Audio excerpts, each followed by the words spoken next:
le cœur serré. Je constate qu'à peine 6 ans après, ce bel héritage en indivision, légué à l'ensemble de notre peuple, a été complètement dilapidé par celui qui en avait reçu la garde. Que notre pays offre un spectacle de plus désolant et qu'il suscite d'autant plus de désespoir au sein de notre peuple et de pitié et de moquerie à travers le monde, que l'inconscience de ses dirigeants ne permet aucun espoir de redressement. Cette détérioration rapide de la situation générale du pays est principalement due à l'inverse du pouvoir sans limite. Le nouveau dirigeant s'illustre en effet par une série de remises en cause, reniements et violations intentionnelles de la Constitution, avec en toile de fond la volonté irrésistible de concentrer tout le pouvoir entre les mains d'un seul homme au mépris du pacte qui cimentait la cohésion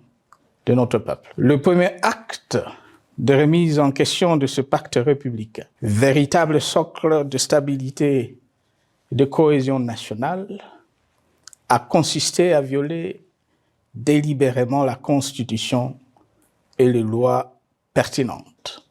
Lors du premier remaniement de la Cour constitutionnelle par le président de la République. La violation de ce texte juridique, fondement de tout état de droit, pour de simples raisons de confort politique, est devenue depuis lors une marque distinctive de la gouvernance de notre pays. Dans le même esprit, en décembre 2020, il fut organisé un coup d'État institutionnel à la suite du renversement en pleine mandature d'une majorité parlementaire, pourtant dévolue par le peuple souverain, ainsi que le gouvernement qui en était issu. S'en sont ainsi suivis la nomination illégale de membres de la Commission électorale nationale indépendante, ainsi que le simulacre des élections de décembre 2023, organisées en violation du cadre juridique et de normes internationales pertinentes, qui, par une ampleur sans précédent de la fraude, ont amplifié l'illégitimité des institutions et de leurs